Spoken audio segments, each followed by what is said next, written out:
بسات نتر بسیتا هر سستا دیا اللہ هر سستا دیا اللہ دا خطول ستا فیو کن سار پیدا دیا اللہ پیدا دیا اللہ بسات نتر بسیتا هر سستا دیا اللہ هر سستا دیا اللہ دا وارستا یو کن سر پیدا دیا اللہ پیدا دیا اللہ مالکی دا املاکو مخترعی دا افلاکو الحمد لله والصلاة والسلام على رسول الله وبعد ایمان د پلوشو د خپرونې خوږو مینوالو السلام علیکم ورحمة الله وبرکاته. خوږو دوستانو دا د ایمان د پلوشو خپرونه ده چې تاسو پکې د حدیثو درس اورئ. په تېرو خپرونو کې مو د کتاب باب الرجاء د یو پنځوسم باب کتاب باب الرجاء د امید تمه توقع د الله د نعمتونو د رحمتونو د فراخ مغفرت تمه توقع امید ساتل په دې اړه مو مخکې خپرونه واورېدې. تقریبا من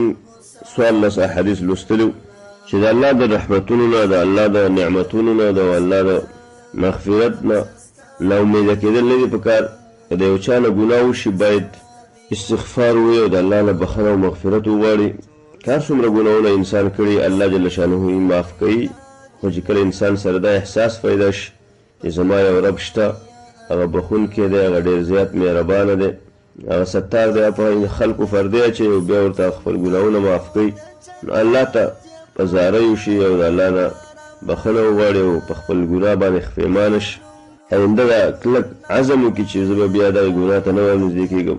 نو الله ډېر زیات مهربانه دی او الله یې بخي. مخکې ویل چې الله د هغې د اویاو میندو نن ډېر زیات مهربانه دی چې هغه د غېږې ماشوم هېڅ چا ته نه ورکوي، نه غورځوي، اور ته نه غورځوي. نو دغه شان الله خپل بندګان ورته نه غورځوي. الله د خپل بندګانو د مغفرت او د بخښنې دپاره مختلف بهانې لټوي چې د خپل بنده پې معاف کړي. نو یو کومونه چې د الله په نافرمانۍ کې په عصیان کې اخته دي، په ګناهونو کې فسق و فجور کې دي، په خواهشاتو کې اخته دي، راځئ چې خپل رب ته رجوع وکړو، راځئ چې خپل رب ته راوګرځو، د خپل رب نه بخښنه وغواړو. نو دغه باب 14 حدیث تاسو واورئ. راځو اوس 15 حدیث ورپسې 14 15 18 او تر اخر د باب پورې انشاء الله دا باب تکمیلو. په دې هیله چې خپرونه مو د خوښۍ وړ وګرځي، موږ سره پاتې شئ تر اخره پورې او څه زده کړئ. 15 حديث أخلو. بسم الله الرحمن الرحيم. وعن معاذ بن جبل رضي الله عنه قال: كنت ردف النبي صلى الله عليه وسلم أو كنت رديف النبي صلى الله عليه وسلم على حمار فقال: يا معاذ هل تدري ما حق الله على عباده وما حق العباد على الله؟ قلت: الله ورسوله أعلم. قال: فإن حق الله على العباد أن يعبدوه ولا يشركوا به شيئا، وحق العباد على الله ألا يعذب من لا يشرك به شيئا. فقلت: يا رسول الله أفلا أبشر الناس؟ قال: لا تبشرهم فيتكلوا. متفق عليه. صحیح حدیث دی، بخاری مسلم روایت کړی. امام بخاری په شپږم جلد 9 کې په 2856 باندې، مسلم اول جلد 58 کې په 10 نمبر باندې دا حدیث روایت کړی. حدیث د معاذ بن جبل لجبان داسې ده، فرمایي: كنت ردف النبي صلى الله عليه وسلم على حمار. وزاد رسول الله صلى الله عليه وسلم سرى فخربا نسفور. فقال رسول الله صلى الله عليه وسلم رتويل: يا معاذ هل تدري ما حق الله على عباده؟ تتفتشتا چې د الله حق په بندگانو باندې څه شی دی، الله په بندگانو څه حقوق لري، وما حق العباد على الله، او د بندگانو په الله باندې څه حق دی. قلت: الله ورسوله اعلم. ما ورته ویل چې الله او رسول پوهیږي، ما ته په دې باره کې معلومات نشته. دا د طالب العلم د شاګرد آداب دي چې کله په یوه مسله نه پوهیږي، مسله کې مکمل معلومات نه وي، بس الله ورسوله اعلم. قال: فإن حق الله على العباد أن يعبدوه. نو بیا واوره د الله حق په بندګانو دا دی چې بندګان به د الله بندګي کوي، د الله عبادت به کوي. ولا یشرکو به شیئا، په دې بندګۍ کې په دې عبادت کې به د الله سره هیڅ څوک نه شریکوي. څه معنا؟ سجده عبادت دی او بهترین عبادت دی، دا به موږ چاته کوو؟ الله ته. نو دغه سر ټیټول، سر په ځمکه کېښودل، پیر ته، قبر ته، زیارت ته، ولی ته، پیغمبر ته، هیڅ چاته کېښودل نه دي او ټیټول نه دي پکار. دا شرک. دعا عبادت دی، موږ به یوازې د الله نه غواړو ای الله ته زموږ رب، ته زموږ خالق مالک، زما دا حاجتونه پوره کړه، زما دا مشکل دی دا حل کړه. نو دارنګې دعا چغې رامدد شول پیغمبر ته، ملائک ته، ولی ته، بزرګ ته، دا شرک دی. نو دا به نه کوو. دارنګې رکوع، تمه، توقع ساتل، دا به د الله نه کوو. دارنګې دا تمه، توقع د امید چې بچي الله ورکوي. نو د دنیا د اولیاء او بزرګانو نه به دا تمه نه کوي چې موږ له بچي راکوي. دارنګې د مشکلاتو د حل لپاره به چغه یوازې الله ته وایو. دا به نه وایو چې د فلانی فیره یا د بغدادي فیره یا فلانی راورسي. دا عقیده به نه ساتو چې ړانده، ګوډ وغیره دا په زیارتونو، په قبرونو او دارنګې په پیرانو جوړېږي، بلکې دا الله پیدا کړي، دا مرضونه الله راوستي او الله یې جوړوي. دې ته ویلی شي د الله. او دا یو څو نمونې. ان یعبدوه، د الله بندګي به کوي. ولا یشرکو به شیئا، او د الله سره به په دې کې هیڅ څوک نه شریکوي، هیڅ شی. نو د الله حق بندګانو دا دی. الله معافي کوي. زموږ ډېر رونه مسلمانان په دې حقوق کې خطا شوي دي. بس د الله سره چا پیر سره شریک کړی دی، چا زیارت، چا قبر، چا ولی، چا بزرګ، چا حرقه، چا لیډر او چا خپل خواهش. يتلسم حديث وعن ابن عباس رضي الله عنه قال: سمعت رسول الله صلى الله عليه وسلم يقول: ما من رجل مسلم يموت فيقوم على جنازته 40 رجلا لا يشركون بالله شيئا إلا شفعه الله فيه. عبد الله بن عباس ويد رسول الله صلى الله عليه وسلم ما يريد لدي ويلي: ما من رجل مسلم يموت فيقوم على جنازته 40 رجلا لا يشركون بالله شيئا إلا شفعهم الله. داسې مسلمان سره چې مړ شي او بیا ودرېږي د هغه په جنازه باندې 40 نفر داسې خلک انسانان چې هغوی شرک نه کړی د الله سره، الا شفعهم الله فيه، الله به د ده سفارش قبول کړي د ده په باره کې. ځکه جنازه کې انسانان راغونډېږي او هغه د مړي دپاره سفارش غواړي، د هغه دپاره شفاعت کوي. دې وجې د جنازې په مانځه کې یو دا دعا هم ده که اللهم انا جئنا له شفاعا فشفعنا فيه. الله موږ د ده دپاره سفارش کوو. دا زموږ مسلمان ورو، زموږ د خوا نه، زموږ د کورنۍ نه، زموږ د ټولنې نه دی، اوس لاره ستا خواته در روان دی. الله ته زموږ سفارش پکې وکړي. که دا مسلمان نیک عمل یې نو په نیکۍ کې زیادت راولي، که بد عمل یې نو ګناهونه ورته معاف کړي. نو دا یو بل او د امید حدیث دی چې د چا په جنازه 40 صحیح روغ د توحید عقیدې والا مسلمانان راجمع شي چې شرک یې نه کړی، نو دا انسان ته به الله بخښنه وکړي. 7 نمبر حدیث د عبد الله بن مسعود رضي الله عنه داوي: كنا مع رسول الله صلى الله عليه وسلم في قبة نحو من 40 وقال: أترضون أن تكونوا ربع أهل الجنة؟ قلنا نعم. قال: أترضون أن تكونوا ثلث أهل الجنة؟ قلنا نعم. قال: والذي نفس محمد بيده إني لأرجو أن تكونوا نصف أهل الجنة. الله أكبر. وذلك أن الجنة لا يدخلها إلا نفس مسلمة، وما أنتم في أهل الشرك إلا كالشعرة البيضاء في جلد الثور الأسود أو كالشعرة السوداء في جلد الثور الأحمر. متفق عليه. عبد الله بن مسعود رضي الله عنه فرمای: ومن رسول الله صلى الله عليه وسلم سرو في قبة، فيو خیمه کې قبه داسې یو غاټ خیمه وي چې د قبې د ګولو شکل به یې لرو، عام طور باندې سرمونو او دغه نه به جوړېده. اوس د ترفال او دغه نه جوړېږي او هغه غټه خیمه اکثر پکې ملګري او دوستان سره راجمع کېږي، د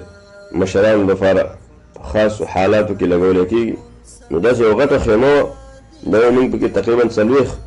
صحابه راجمع شوي. نو نبی کریم صلی الله علیه وسلم ملګرو ته مخاطب شو، فقال: أترضون أن تكونوا ربع أهل الجنة؟ ای زما ملګرو، ای تاسو په دې راضي یئ، په دې خوشحاله چې تاسو د جنت 4مه برخه جوړ شي،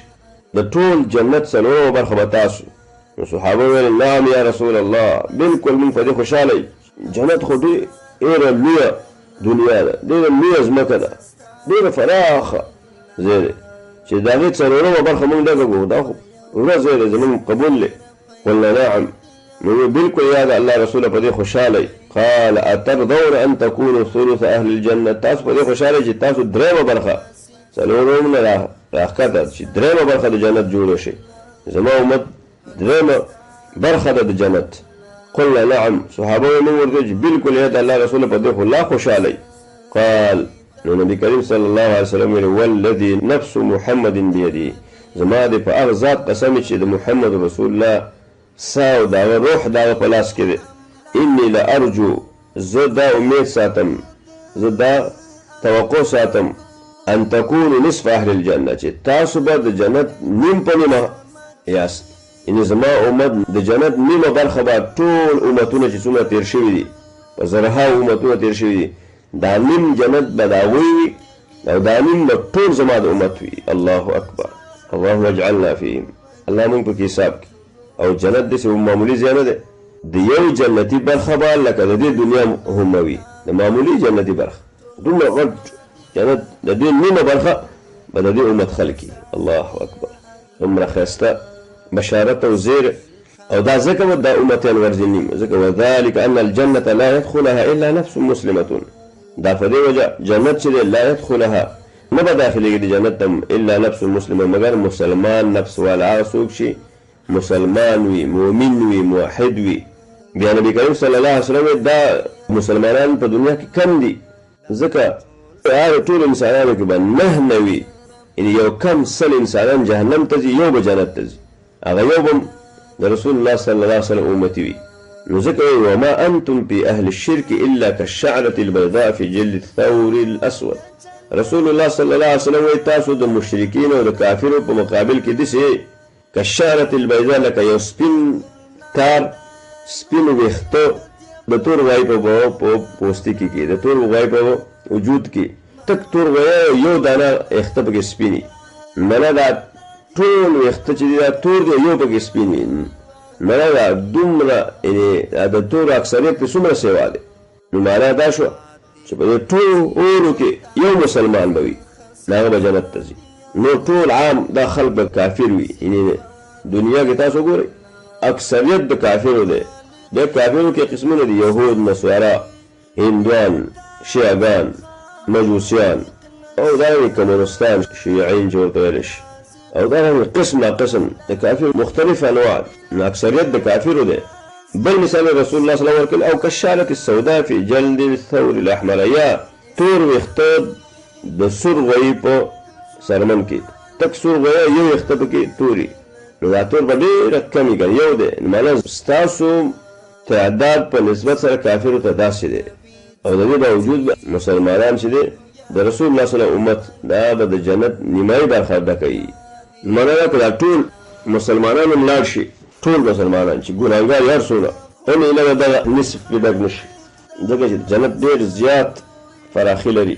ډېر زیات کلاواله لري ډېره زیاته ساحه لري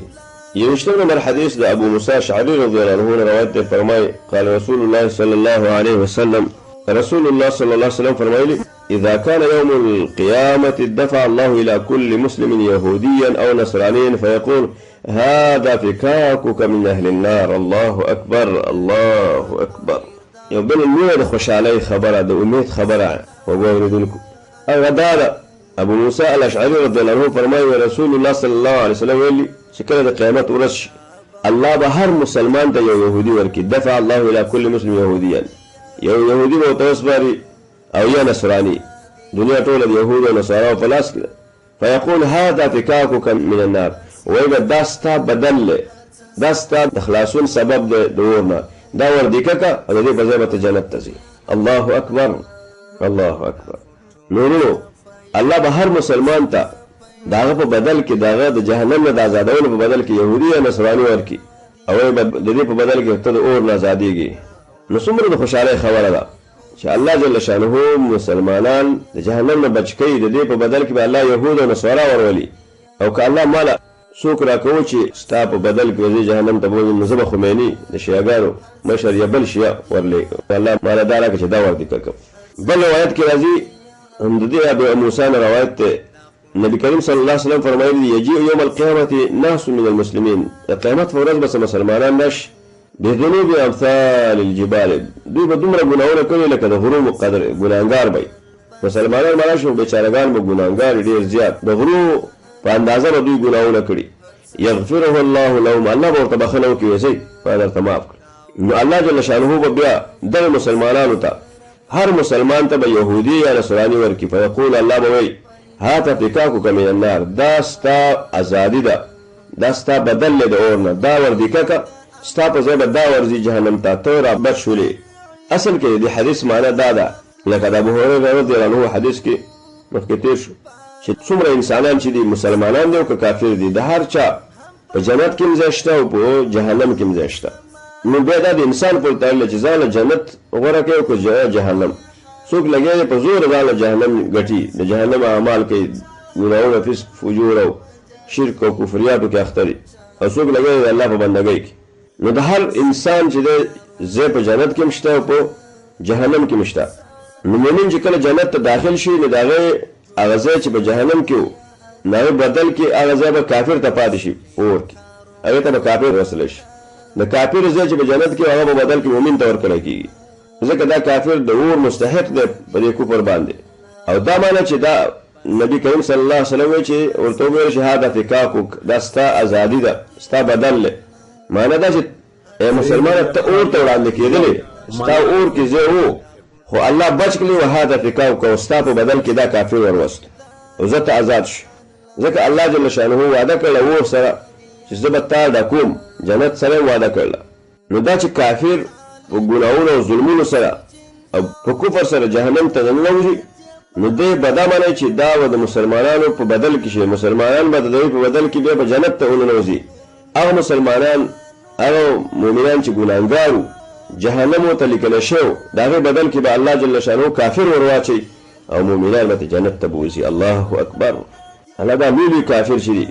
زموږ په بدل کې دا د جهنم ته ورولله، ډېر د امید ځای دی. ډېر د خوشحالۍ خبره ده چې الله جل شانه خپل بندګان موحدین، هغه موحدین چې د ګناهونو په وجه دوی لپاره جهنم واجب شوی، د دې بدل کې به الله جل شانه یهودان، نصرانیان او نور کافران ور وړاندې کړي. الله موږ د جهنم نه وساتي، ډېره سخته ده. راځو 23 نمبر حدیث ته د عبدالله بن عمر رضی الله عنه روایت دی. فرمایي وعن ابن عمر رضی الله عنهما قال سمعت رسول الله صلى الله عليه وسلم يقول يدنى المؤمن يوم القيامة من ربه حتى يضع كنفه عليه فيقرره بذنوبه فيقول أتعرف ذنب كذا؟ فيقول ربي أعرف. قال فإني قد سترتها عليك في الدنيا وأنا أغفرها لك اليوم. فيعطى صحيفة حسناته. متفق عليه. الله أكبر. اللهم لك الحمد كما ينبغي لجلالك وعظيم سلطانك. عبد الله بن عمر رضي الله عنه فرمای رسول الله صلی الله علیه وسلم فرمایلی ما دا اغل اوریدلی دی چې هغه ویل یدن المؤمن یوم القیامه، را به وصله شي مؤمن د قیامت په ورځ باندې او الله ته به رانږدې شي. یدن المؤمن یوم القیامة من ربه، الله ته به رانږدې شي حتی یدع کنفه علیه، الله به خپل پرده او ستر او رحمت به د مسلمان باندې راښکته کړي او الله به د انسان او ګناهونه او خطاياوې چې ده کړي دي او هغه خو به د ده ښکاره وي، ده ته معلوم وي، الله به په پرده واچوي. کنفه معنه ستره، د الله پرده او رحمت به پرې داسې راښکته کړي. بیا به الله د انسان نه اقرار علي تپوس به ترې وکړي ویقرره بذنوبه، نو اقرار به وکړي په ده باندې په خپلو ګناهونو باندې. الله به ورته وایي چې اتعرف ذنب کذا، دا ګناه دې یاده شي فلاني ځای کې دې غلا کړې وه. اتعرف ذنب کذا، دا ګناه دې یاده شي چې فلاني ځای کې دې زنا کړې وه، فلاني ځای کې دې خیانت کړی و، غدر دې کړی و، مسلمان دې وژلی و، دوکه دې کړې وه، دا ټول ګناهونه ورته رایاد کړي. فیقول ربي اعرف، وایي به الله بلکل الله ته معلوم، ښکاري به ورته مخامخ او ورته لیکل شوي، خو الله به یې پرده اچي. وایي الله پېژنم، راته معلوم دي. الله ورته وایي دا ګناه دې کړې ده، دا دې کړې ده، دا دې کړې ده، دا به خپل ټول ګناهونه وویلي او دا به اعتراف وکړي، اقرار به وکړي چې بلکل، او داسې به سوچ پیدا شي لکه چې هلاک شوم.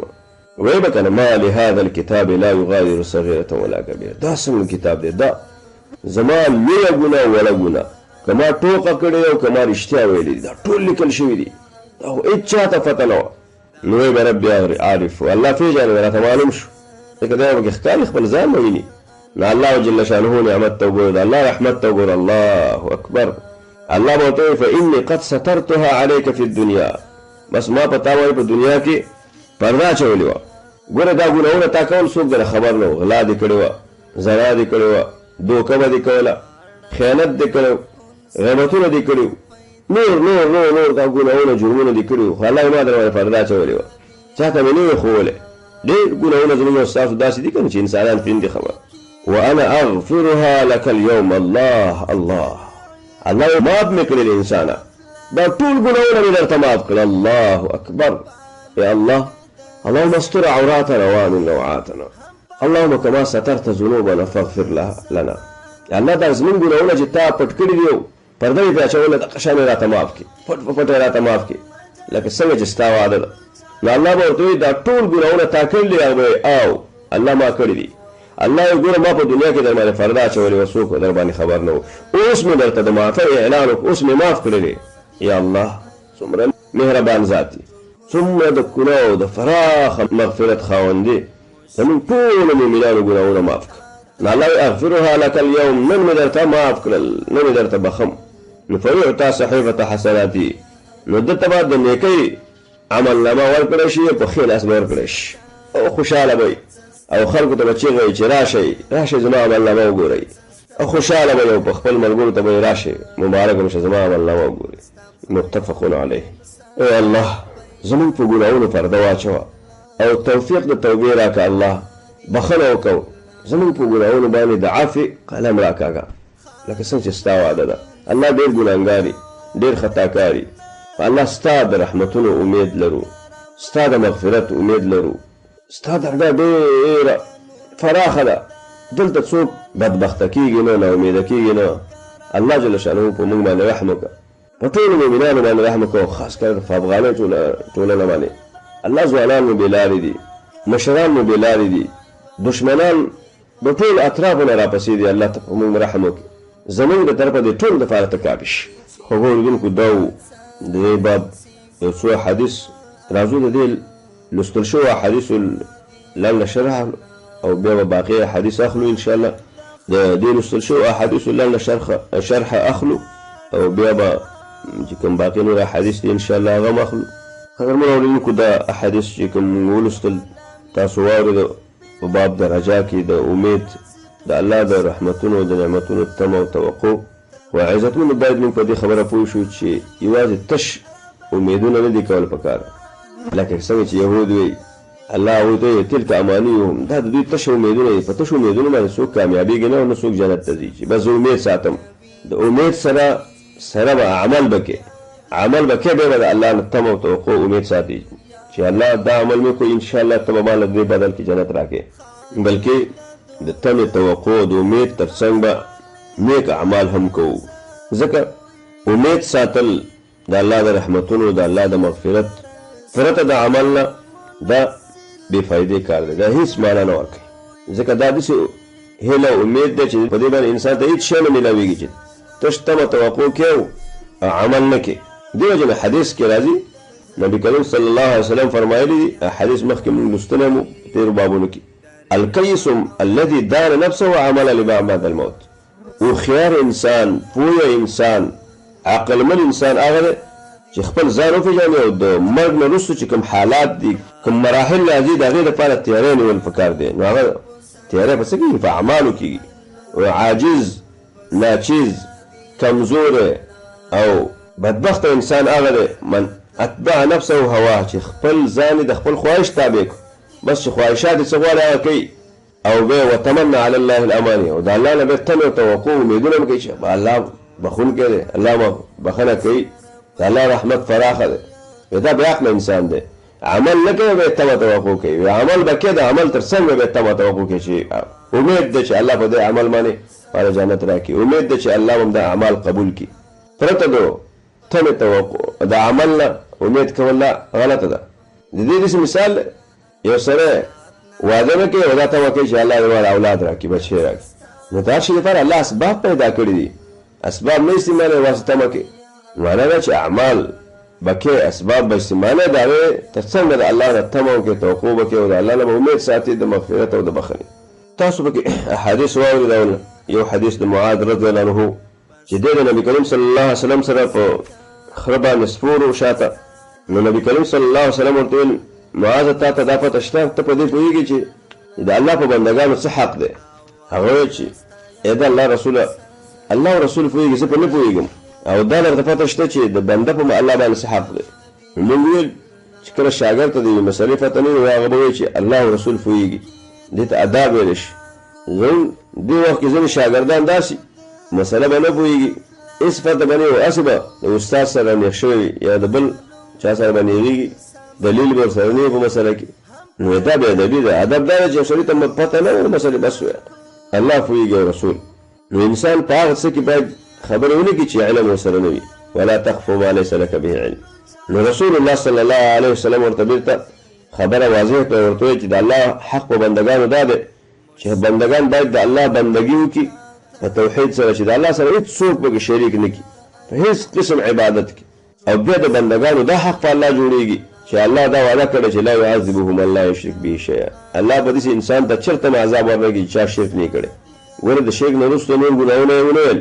معنی خامخا به انسان نه ګناه کېږي او انسان به د الله نه بخښنه غواړي، نور نیک اعمال به کوي چې په دغه اعمال الله د دې ګناهونه ورته ورمعاف کوي. څه معنی؟ الله هغه چا له عذاب نه ورکوي چې څوک د الله بندګي کوي په توحید سره،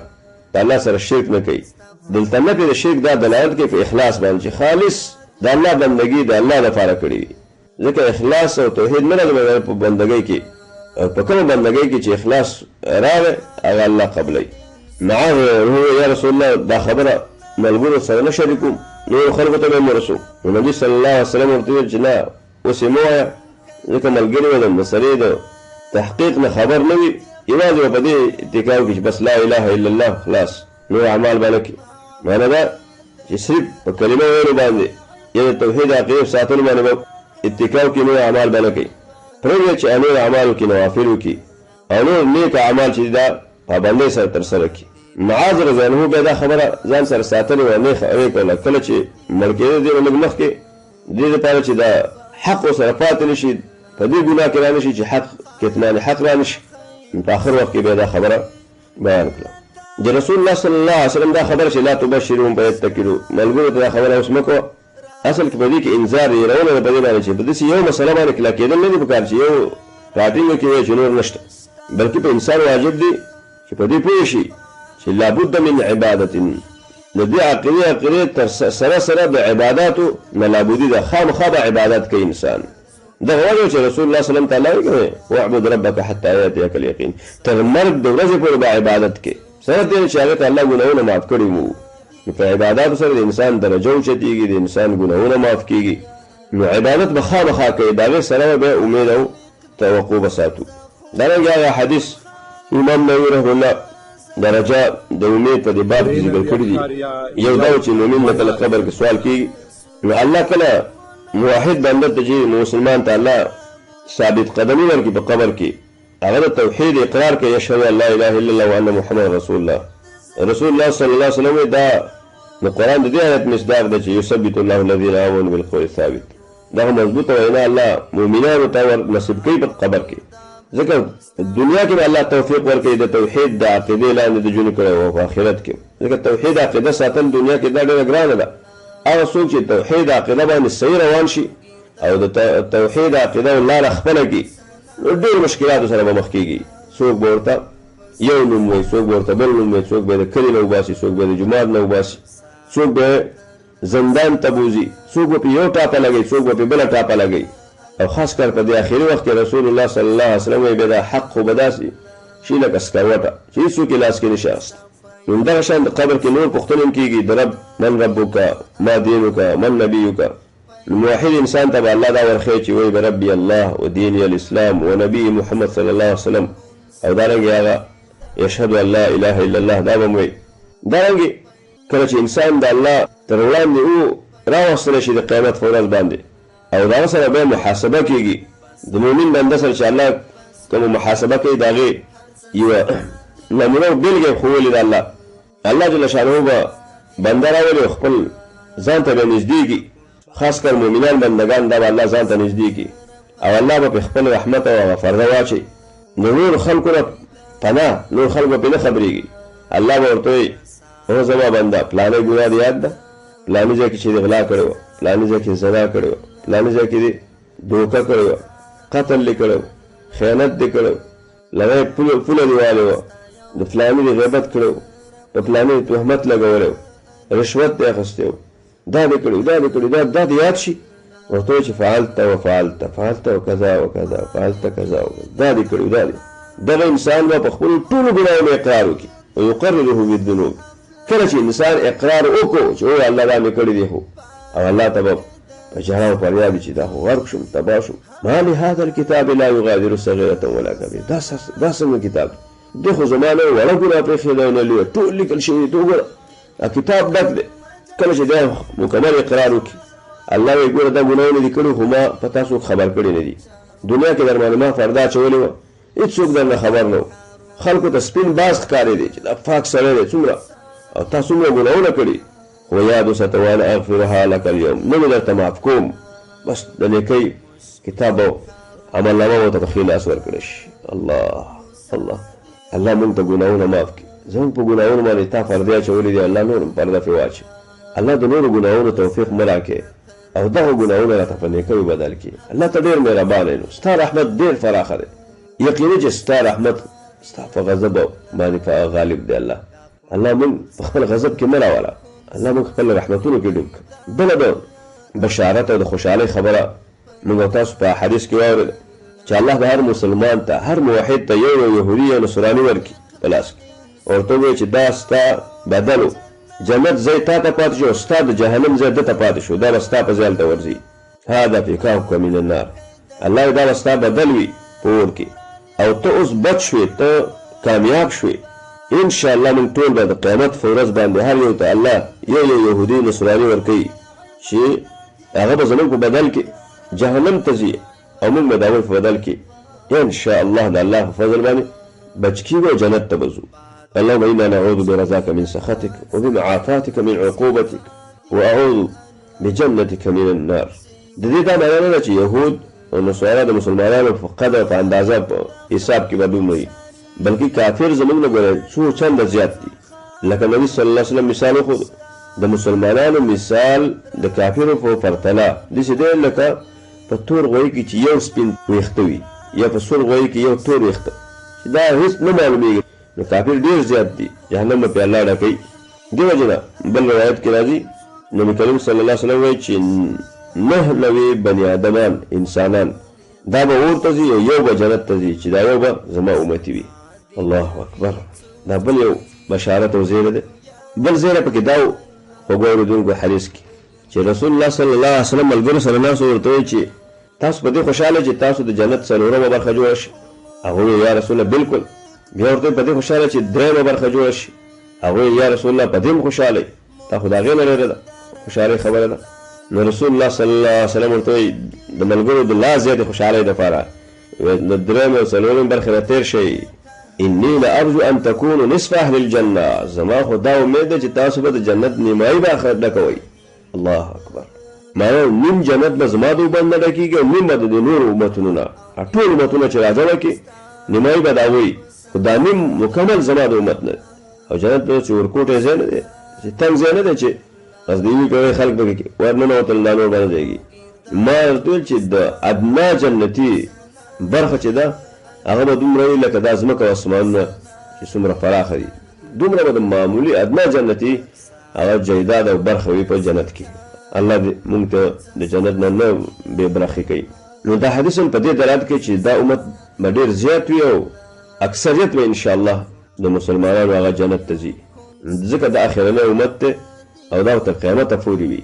دارنګې قدرمنو اورېدونکو په سنن او مسند کې یو روایت راغلی دی هغه بل د خوشحالۍ او د امید زیری دی و د جنت والا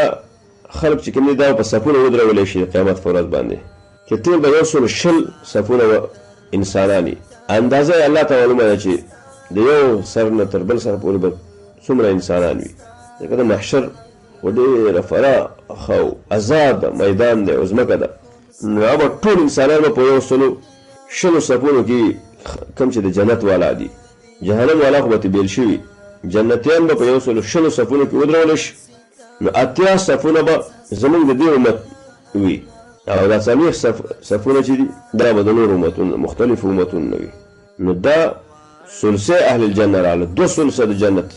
دا د الله خاص رحمت په دې امت باندې، د الله نعمتونه، د الله هغه خصوصي احسان په دې امت. نو د رسول الله صلی الله علیه وسلم فضیلت چې هغه د دې امت سردار دی، ځکه الله جل شانه هر چاته یوه نیکي په څو چنده باندې حسابوي، او چې څوک د رسول الله صلی الله علیه وسلم په سنتو عمل کوي، د هغه په شریعت عمل کوي، نو الله جل شانه ته بې حسابه نیکیانې ورکوي، بې حسابه معمولي اعمال په څو چنده حسابوي. نو عزتمندو باید د الله د رحمتونو او نعمتونو نه امیده نه شو، خو د دې تر څنګ باید نیک اعمالو ته توجه وکړو او په اعمالو کې اخلاص پیدا کړو، خالص الله لا وکړو. لږ عمل نه خو چې په حرام وي، په طریقه باندې وي، په خشوع او خضوع سره وي. راځو دا کوم باقي حدیث چې داخلو. درشتم حديث عبد الله بن مسعود رضي الله عنه فرمي: وعن ابن مسعود رضي الله عنه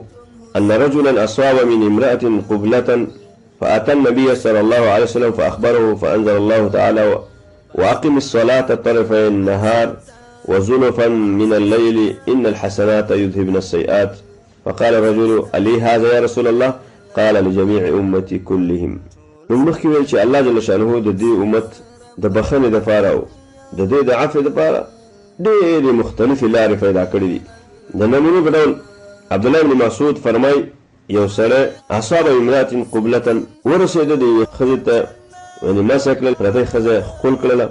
په دوکان کې یا بل ځای کې. نو کله چې دغه ښځې ته لاس وروړه او دی ښکل کړه، دی په خپل دې ګناه باندې وروسته ښپېمانه شو چې دا مې څه غلطي وکړه. نو نبي کریم صلی الله علیه وسلم ته راغی، ورته یا رسول الله زه هلاک شوم چې پردۍ ښځه مې لاره کې راونیوله او هغه ما ښکل کړه، نور مې څه نه دي کړي. نو نبي کریم صلی الله علیه وسلم یو روایت کې راځي چې ورته وویل چې مونږ دې وکړو، نو دا آیات یې ورته ولوست. یا دا چې دا آیات نازل شو په دغه وخت کې: واقیم الصلاة لطرفي النهار، مونځونه کوئ د ورځ په اول او اخر کې او په منځ کې، وزلفا من الليل، او څه برخه د شپې، ان الحسنات يذهبن السيئات، دا نیکیانې چې نیک اعمال چې دا ګناهونه سوځي، دې سره ګناهونه ختمېږي. نو چې کله دا آیات نازل شو رسول الله صلی الله علیه وسلم ملګرو ته ولوستو، نو دې سړي ویل: علي هذا یا رسول الله، یا رسول الله دا زما دپاره خاص شو؟ قال: لجميع امتي كلهم، نه دا د ټول امت دپاره. کله چې د چا نه خطا وشي او د الله نه بخښنه وغواړي، الله یې ته معاف کوي، او بیا چې نیک اعمالو پسې وکړي دا ګناهونه درله معاف کوي. صحیح حدیث دی، امام بخاري په 566 رقم باندې، مسلم 2783 رقم باندې دا حدیث روایت کړی. څلوېښتم حدیث د انس رضی الله عنه قال داوي: جاء رجل الى النبي صلى الله عليه وسلم قال: يا رسول الله اصبت حدا فاقمه علي، وحضرت الصلاة فصلى مع رسول الله صلى الله عليه وسلم، فلما قضى الصلاة قال: يا رسول الله إني أصبت حدا فأقم في كتاب الله. قال: هل حضرت معنا الصلاة؟ قال: نعم. قال: فقد غفر لك. متفق عليه. الله أكبر. انس بن مالك رضي الله عنه فرمای یو سړی رسول الله صلی الله علیه وسلم ته راغی، ویل: یا د الله رسوله اصبت حدا، ما باندې حد لازم شوی دی، ما نه باندې جرم کړی دی چې د حد مستحق ګرځېدلی یم. فاقموا علیه، په ما باندې حد قایم کړه. دا داسې یو چې د کوم قتل غلا زنا نه وه کړې، دغسې معمولي خطا شوې وه، چونکې نیک انسان چې دی وړه ګناه هم ورته غټه ښکاري. نو تعزیري حد یې غوښته، داسې حد نه و چې د غلا زنا او یا د قتل حد، بس خطا ته شوې دوی ته به خپله وړه ګناه هم لویه ښکارېده. نو رسول الله صلی الله علیه وسلم ته راغی: یا رسول الله حد را باندې قایم کړه. وحضرت الصلاة، لمانځه وخت حاضر و. فصلى مع رسول الله صلی الله علیه وسلم، لمونځ یې وکړو د رسول الله صلی الله علیه وسلم سره. کله چې مونځ پوره شو بیا را پاتې: یا رسول الله اني اصبت حدا، زه حد ته رسېدلی، ما نه ما باندې حد قایم کا، ما نه جرم شوی دی، ما نه خطا شوې ده. فاقم فی کتاب الله، په ما باندې د الله کتاب فیصله وکړه. نو رسول الله صلی الله علیه وسلم ورته ویلې چې مونږ سره دې اوس مونځ وکړو؟ قال: نعم. قال: قد غفر لك، زه به الله درته بخښنه وکړله. ولې ځکه مخکې ویل کنه ان الحسنات یذهبن السیئات، دغه وړه ګناهونه الله په منځونو باندې په نیکو اعمالو صدقو باندې معاف کوي. دا هم صحیح حدیث دی، امام بخاري 6230 باندې، مسلم 2740 باندې روایت کړی. دلته د اصبت حد نه معنا دا ده داسې یو ګناه مې کړله چې تعزیر ما له واجب شوی دی چې ما له تعزیر راکړی شي. او دلته مراد د حد نه حد شرعي نه دی لکه د غلا زنا او د شرابو، ځکه دا حدود چې دي دا په مونځ باندې نه غورځېږي، هغه به قایمې. چې کله امام ته دا مسایل وړاندې شي او ثابت شي بیا به امام په دې کې سستي نه کوي بلکې هغې باندې به حدود قایموي، پرېښودلې بیا ناروا دي. خو دا تعزیري مسایلو لکه د مثال په ډول اوس یو سړی په دې وخت کې نسوار واچوي، مسلمانانو نسوار اچول شوي دي، یعنې سګرټ څکلي دي او غلطي هغه شوې ده، اوس په ما باندې حد قایم کړه چې دا عام طور باندې موږ تاسو ته ګناه نه ښکاري، دا لویه ګناه ده یا غیبت دې شوی. دا بل حدیث هم د انس رضی الله عنه ده لولي وعنه قال قال رسول الله صلى الله عليه وسلم إن الله لا يرضى عن العبد أن يأكل الأكلة فيحمده عليها أو يشرب الشربة فيحمده عليها. انس رضی الله عنه رسول الله صلی الله علیه وسلم فرمایلی الله د انسان نه په دې مرضی کېږي چې کله د شی اخري یا شی وسکي او الحمدلله وي، الحمدلله د الله حمد په خوراک کې خوراک نه رسټو دا لوي یخ وبوس کې دغه نه د الله حمد ادا کې الله د انسان نه مرضی کېږي، یعنی چې د الله حمد وي، یعنی الله مونږ ته د مغفرت او د بخښنې صرف بهانه لټي. وعن ابي موسى رضي الله عنه عن النبي صلى الله عليه وسلم قال ان الله تعالى يبسط يده بالليل يتوب مسيء النهار ويبسط يده بالنهار يتوب مسيء الليل حتى تطلع الشمس من مغربها. الله اكبر. الله دې مغفرت دې رحم ته وګوره چې الله جل شانه هر وخت زمونږ د بخښنې او د مغفرت لارې چارې راښیي او اسانوي. ګورئ ابو موسی اشعري رضی الله عنه فرمایي الله خپل لاس د شپې راوږد کړي او دا وایي چې څوک شته چې ما نه مغفرت وغواړي چې زه ورته مغفرت وکړم، بخښنه وغواړي چې بخښنه ورته وکړم. الله خپل لاس چې څنګه د الله د شان سره مناسب وي داسې نیولی وي وایي دې دپاره لیتوب مسیء النهار چې چا د ورځې ګناه کړي د شپې الله ته وژاړي توبه وباسي زه معاف کړم. دارنګه د الله د ورځې خپل لاس نیولی وي دې دپاره چې چا د شپې کوم جرم ګناه کړي چې د ورځې توبه وباسي زه معاف کړم. ان همیشه الله جل شانه زمونږ د معافۍ زمونږ د بخښنې په انتظار وي چې انسان به کله ماله بخښنه غواړي، کله به ماله مغفرت غواړي چې زه ورته وکړم او موږ مخ شانې په غفلت او خواهشاتو کې ډوبي. دا بل حدیث مخلو چې دا آخري حدیث دی، اوږد حدیث دی،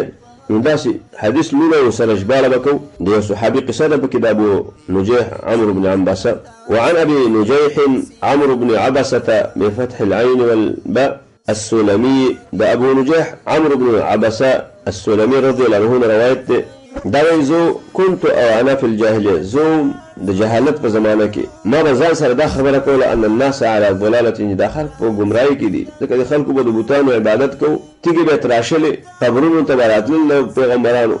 ما ویل چې دا ګمراهۍ باندې سر دي، دا خلک په خپل لاس تیږې تراشي بیا ته تمه توقع کوي، قبرونو ته راځي هغې ته چغې وایي، هغه بېچاره ځان نه خاورې نشي لرې کولی او دې ته غواړي. ما ویل دا وانهم لیسوا على شیء، دا خلک په هېڅ دین نه دي، ځکه وهم یعبدون الاوثان، دوی وثن کل ما عبد لغیر الله، دا الله نه سوا چې د څه شي عبادت کوي دې ته وثن وایي، هغه پیر دی، فقیر دی، قبر دی، کبوت دی. وهم یعبدون الاوثان. فسمعتم نو دوی یو خبره واورېده برجل چې یو سړی پیدا شوی بمکه په مکه کې یخبرو اخباره، خلکو ته عجیبه عجیبه خبرې بیانوي، د آخرت متعلق خبرې کوي، ناشنا ناشنا مسایل بیانوي. فقعدت على راحلتي، نو زه په خپله سورلۍ باندې سپور شوم، فقدمت عليه راغلم مکې ته، فاذا رسول الله مستخفیا جراء عليه قومه، چې ګورم رسول الله صلی الله علیه وسلم د خپل ځان پټو او دا قوم په ډېر زیات زړور شوي د خلک راتلل به دوی به پسې بدې ردې ویلې او رسول الله صلی الله علیه وسلم دوی به پټېده د ملګرو سره، د خپل دین نه ښکاره کوو، د عقیدې نه ښکاره کوله، نه خپل عبادت پناه کوو. فتلطفت، نو زما دا زړه پې ډېر نرم شو، زړه مې پې خوږ شو چې ته وګوره دا بېچاره دا خلک یې نه پرېږدي بندګۍ ته. نو زه مکې ته ورننوتم او ورغلم له ده خواته، فدخلت علیه بمکه، زه ورغلم او ورته ویل چې څه وچله وروره چې دا خلک تا خپل خوښې ته نه پرېږدي، بندګۍ ته دې نه پرېږدي، ستا خلاف کوي او تا خپل دین پټ کړی دی، دوی ښکاره نه شي کولی. بیا مې ترې پوښتنه وکړې فقلت ما لو ما انت، ته څوک یې او څه وې؟ قال انا نبي، یا رسول الله راته ویل چې زه خو پیغمبر یم. ما ورته چې پیغمبر څه ته وایي، پیغمبر څوک یې؟ وما نبي. قال ارسلني الله، زه الله را لېږلی یم، د الله پیغام مې راوړی دی، د الله د طرفه را لېږلی شوی. نو ما ورته ویلي وبأي شیء ارسلک، الله ته په څه را لېږلی، څه دپاره راغلی؟ قال ارسلني بصلة الارحام، زه الله دې دپاره را لېږلی یم چې تاسو ته دا درس درکړم، تاسو ته وښیم چې خپل منځ کې صله رحمي کوئ، وکسر الاوثان، او دا بوتان چې دا مات کوي، د الله نه سوا چې څومره عبادت د شیانو کېږي دا شیان پرېږدئ، دا مات کوي، زیارتونه وي که قبرونه وي که بوتان وي که خرقې وي که چوپړۍ وي که تیږې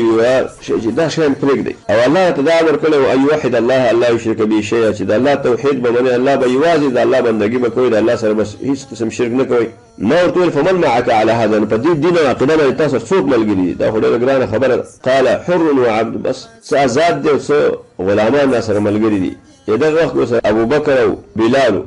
ابوبکر آزاد او بلال بیچاره غلام ومعه يومئذ ابو بكر وبلال رضي الله عنهما قلت اني متبعك ابو نجيح عمرو بن عباسه ما قلت زم استطاع بداركم زم ملګری قال انك لن تستطيع ذلك يومك هذا يا تویل چې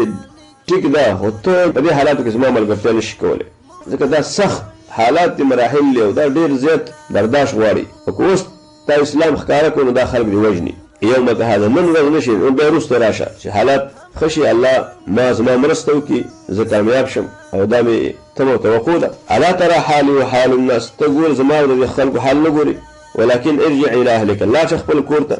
فاذا سمعت بي قد ظهرت فاتني کله چې تا به دا خبره ورل چې زه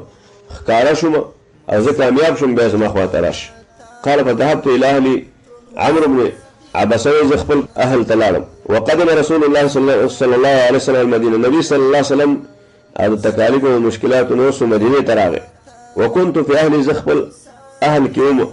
فجعلت اتخبر الاخبار بس خلقنا د حالات ومعلومات کو خبره به معلومونه چې څنګه چلوش خلقنا من پختنه کوي حين قدم المدينه چې کله النبي صلى الله عليه وسلم مدينه تراغي حتى قدم نفر من اهل المدينه تر دې چې زمونږ د قبيله او د اهل خاندان څخه کسان مدینه ته راغله یو په خپل کور کې فجعلت اتخبر الاخبار ما بلا معلومات کو نظم د کلی یا د اهل څخه کسان مدینه ته راغله فقلت نو چې واپس راغله ما پختنه وکړه ورته ویل ما فعل هذا الرجل دا سړي حالات څنګه شو دا یو سړی پیدا شو د څه خبرې کولې اوس مدینه ته راغله تاسو دا باره کې معلومات حاصل کړو فقالوا نو خلق راتویل الناس الیه سرع خلق ډیر په تیزه او جلته سره تر روان دي د قوم وخت چې د ملک الله فلم يستطيعوا ذلك دای وسونه رسول الله د تر اخلاص کو نو دوی چې کله پوښتنه چې اوس خبره ښکارا شو فقدمت المدينه مدینه ترالم فدخلت عليه رسول الله صلى الله عليه وسلم خاطر اعلم ونموتم الموت يا رسول الله اتعرفني كما تجري قال نعم انت الذي لقيتني بمكه تا کسي چې مکه کې ما خپل غلې ما ته چې رستراش نو خامخاله پیژنم نو ما یا رسول الله اخبرني عما علمك الله اوس د شوکا چې ما خبر کړه څه چې الله تعالی خولې دي او زه په نه پوهیږم انا دین راته وخایا اخبرني عن الصلاه منذ راته وخوا رسول الله صلى الله عليه وسلم وتقول صلي صلاه الصبح صار منذ ثم اقصر به منزلا بنش حتى ترتفع الشمس مره وخيجي قال رمح ديوي نزيم برابر معنا د نمبر خطوب وخت مون نکیږي دغه د وخت دا د شیطان د اخکرو مېز کې شیطانو ته مخامخ شي نو چې کله خېږي څوک مونږ کې نه خوشاله جماعت مونږ کو نو معنا دغه وخت مونږ نه چې کله نمبر راخېږي به وروسته مونږ کولای شي وحينئذ هذا وخت دا کافر د نمبر ته سجده کوي چې کله راخېږي نو تاسو دغه وخت مونږ نه کوي د کافر سره مشابهت راځي دا رنګ ثم صلي به مونږ کوي معنا د ماسپخین یا د صلات الضحى کې فإن الصلاة مشهودة محجوزة كمنزة ملائكة حاضريږي او استاد اعمال وړي حتى يستقل الظل بالروح تردي چې برابر شي سوره د یونیزه چې کله د یونیزه برابر شو ثم اقصر عن صلاه یعنی ته دغه وخت په منځ کولای شي چې کله د یو امسای شو درې دغه یخته سوره راورسید ونه بالکل برابر شو چې برابر شو لا زوال نه شي دغه وخت د مانځ نه منش ولی چې کله نور د اسمان منځ ته راشي نو دغه وخت جهنم خوټ کېږي او براس کوي د کله چې معمولی نمبر واوته د ته زوال ویل شي سوره شروع شو نو دا وخت د ماسپخین منځ وکړه تر څو چې یو شی سوره دغه برابر شي چې برابر شو دغه وخت به مازیګر شروع کیږي تر څو وخت پورې چې کله د هر شي سوره دوچندې ته ورسېد دا اخري ټیم دی یو ځل علماء په نسبت باندې د دوچندې نه شروع کیږي تر غروب پورې غوړه دا چې د یو شی سوره د خپل مثل ته ورسېد د خپل اندازې ته مثلا یو متر امثله چې دغه سوره یو متر ته ورسېد نو ماسپخین مونږ ختم شو بیا به د مازیګر شروع کیږي تر دې چې د ضرورت په وخت د نمبر په وته پورې خو د لمر پرېوتو په وخت کې به مونځ نه کوئ ځکه دا عام طور باندې شیطان مخامخ شي چې څوک مونځ کوي ما ته سجده کوي او دغه وخت کې کافر سجده کوي چې لمر پرېوځي مونځ سجده کوي چې لمر راخېږي دوی وایي چې دا زموږ خدای دی موږ ورته سجده کوو نو دغه وخت کې د کافرو سره مشابهت راځي دې وجې نه نبي صلی الله علیه وسلم دې وخت کې منع وکړله نو عمرو بن عبسه ما ویل یا د الله رسوله یا نبي الله فالوضوء حدثني عنه دا اوداسه باره کې راته معلومات راکړه فقال ما منكم رجل يقرب وضوءه فيتمزمز ويستنشق فينتثر إلا خرت خطايا وجهه وفيه وخياشيمه يا رسول الله صلى الله عليه وسلم راتويل ما منكم رجل نشته په تاسو کې یو انسان يقرب وضوءه چې کله دته دا اوداسه اوبه راوړاندې شي دا راواخلي فيتمزمز مزمزه وکړي خولې ته اوبه واچوي ويستنشق او دارنګې پوزې ته اوبه واچوي او بیا هغه سون کړي إلا خرت خطايا وجه د مخ نه ګناونه لري شي منه د پوز نه که غلط سی په بوی کړي سترګو باندې غلط ځای ته کتلی دا ټول نه الله د دې اوبو په راتویولو سره ګناونه معاف کړي بیا چې کله د مخ وینځي لکه څنګه چې الله حکم کړی دی نو د مخ ګناونه الله لري کړي خرت خطايا وجهه من اطراف لحيته مع الماء په ګیره باندې چې کله د اوبه راځي د اوبو څاڅکو سره بیا کله چې د الله سینځي د څنګلو پورې به خرت خطايا به من انامله مع الماء د ګوتو نه د لاس د ټول د سر نه والا تر د ګوتو څوکو پورې د ګناونه الله معاف کړي بیا چې په سر مسح کوي الله د سر ګناونه معاف کړي د هر اختصره د یغسل قدميه للكعبين خپل خپې وینځي تر دغه پورې ګناونه ته الله معاف کړي که بیا بیا فاسي فإنه قام فصلى فحمد الله منځ کې د الله حمد وي د الله ثنا وي د الله شان لوی بیان کړي کوم چې د الله لپاره مناسب ده او د الله مستحق ده او خپل زړه الله ته فارغ کړي ناموس خاص د الله لپاره وکړي الا انصرف من خطيئته كهيئة يوم ولدته امه نو دی چې د خپل مانځنه نه راګرځي مګر چې راوګرځي نو ګناهونه داسې پاک شي لکه دی چې په دغه ورځ د مور نه پیدا شوی عمرو عباسه دا حدیث بیان کو ابو امامه رضی الله عنه ته چې د رسول الله صلی الله علیه وسلم ملګری صحابي نو ابو امامه ورته ویل یا عمرو بن عبسه انظر ما تقول وګوره ګوره داسې نه چې د خبرو کې کومه خبره زیاته ویلې وي په مقام واحد يعطى هذا الرجل یو سړي ته چې په دې ډېر وخت کې چې دا یو سړی په یو اوداسه باندې دومره لوی اجر ورکولی کېږي ته سوچ وکړه چې چېرته خطا شوی خو غلې فقال عمرو بن عبسه ورته یا ابا امامه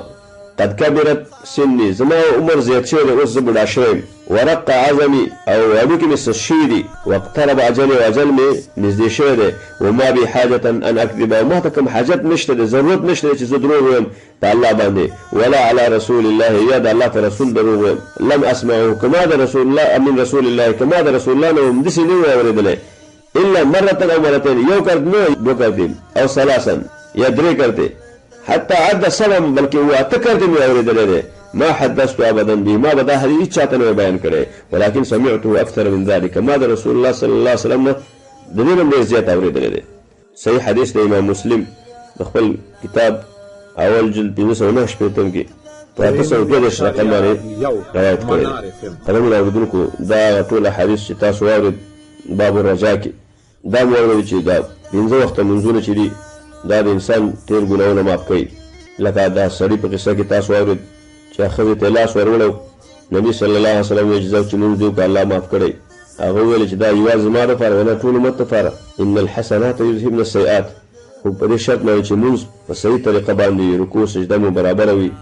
نیت مو برابر وي دارنګې د عمرو بن عبسه حدیث دا اوږد حدیث تاسو واورئ چې اوداسه او د اوبو سره الله د انسان ګناهونه معاف کوي او بیا چې مونځ وکړي نو دې وجې نه دې قید ته توجه کول پکار دي هغه دا ځکه چې ځینې سړی مونځ کوي او چې د مانځه نه راوګرځي د دې لپاره په 100 درجو کې 10 برخې ثواب ورکړی شي چاته دې نه هم کم او یو روایت کوي خو څوک خو داسې وي چې هغه ته صرف ستړیا کته کېدل پورته کېدل پاتې شي نور د الله په نزد هم پاتې نه وي معنی په مانځه کې په عبادت کې توجه خشوع خضوع او عاجزي کول پکار دي او اعمال د رسول الله صلی الله علیه وسلم د سنتو موافق کول پکار دي او د شیطان وسواس او چانونه خدا سره چې کله انسان په مانځه باندې ودرېږي ډېر کوي انسانان داسې من په دې باندې د سوچونو او د فکرونو او دنیا راښکولاو شي نور کله به سره سوچ فکر هیڅ نه وي خو چې کله په مانځه ودرېږي چې د دنیا څه در باندې تېر شي ټول به قرایات شي ذهن ته باندې راځي چې چې په مانځه ولګي چې څه شی وکړه دا ټول به درته مخې ته راشي خو چې کله سلام وګرځوي دا ټول هر سوچونه فکرونه ختم شي نو دا شیطاني وسواس دي دې ته هم توجه کول پکار دي دا غواړي چې زموږ ستاسو د دې اجرونو نه محروم کړي غدون هم خلاص کړي او د حدیث د عمرو بن عباسه رضی الله عنه دا معلومه شوه چې اسلام په ډېر ناشنا او تکلیف وخت کې شروع شو چې نبي صلی الله علیه وسلم به د خلکو نه یېرېده پټېده به دا درس موږ ورته راکړو چې کوم یو ځای کې مسلمان ته د هغه ته د مرګ خطره وي د یو مسلې مشکل وي نو باید دا کولی شي چې خپل فکر عقیده هلته یو پټه وساتي د خلکو ذهنونه چې کله جوړ شي بیا دې ښکاره کړي داسې نه ده پکار چې تا ته مسله معلومه ده او سمدستي د خلکو مخ کې هغه شروع کړي حکمت در سره نه وي په ځای د دې چې خلک ستا خبره واوري ومني دا خبرې مخنیوی هم شروع شي ته هم پکې د منځه لاړ شي نبي صلی الله علیه وسلم ورته حکمت وښوده چې کله زما خبره ښکاره شي او دا ډېر مخالفتونه کم شي ملګري پیدا شي نو بیا راشه ځکه هغه ته د قومه د خلکو حالت معلوم و دې حدیث کې دا هم خبره ښکاره شو چې ابوبکر رضی اولنی شخصیت و چې په رسول الله صلی الله علیه وسلم باندې ایمان راوړی په مشرانو کې په آزادو خلکو کې او بیا په کشرانو کې علي بن ابي طالب او ورسره په غلامانو کې بلال رضی الله عنه بیا پکې دا خبره دا شو چې څوک نیک اعمال کوي په سینیت باندې الله جل شانه په هر نیک عمل باندې د دنه ګناهونه معاف کوي د درجه په اوچتېږي خو ټول باب احادیث په دې ته باندې راڅرخېدل ورونو چې د الله رحمت ډېر فراخه دی د الله د مغفرت دروازه همیشه کولاو ده د الله رحمت په غضب باندې غالب دی باید چې د الله د رحمتونو د نعمتونو ناشکري ونه کړو او د الله جل شانه د رحمت نه ناامیده نه شو نیک اعمالو ته توجه ورکړو او د الله نه تمه او توقع وساتو الله جل شانه دې زموږ اعمال په خپل درګاه کې قبول کړي الله جل شانه دې موږ د جنت والا جوړ کړي الله جل شانه دې زموږ په حال باندې ورحمېږي وګورئ اوریدونکو دا وه زموږ خپرونه چې ستاسو درانه چوپړ ته مې وړاندې کړله د بلې خپرونې سره چې درجه د فضیلت په باره کې به انشاءالله ستاسو په وړاندې حاضرېږم تاسو په لوی مهربان نفس سپارم والسلام علیکم ورحمة الله وبرکاته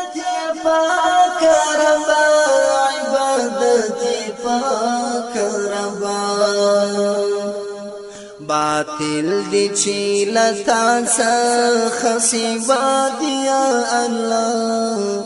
سوا دی یا الله خالق د خیر و شر بلتا څوک خالق نشتا رازق د کل عالمي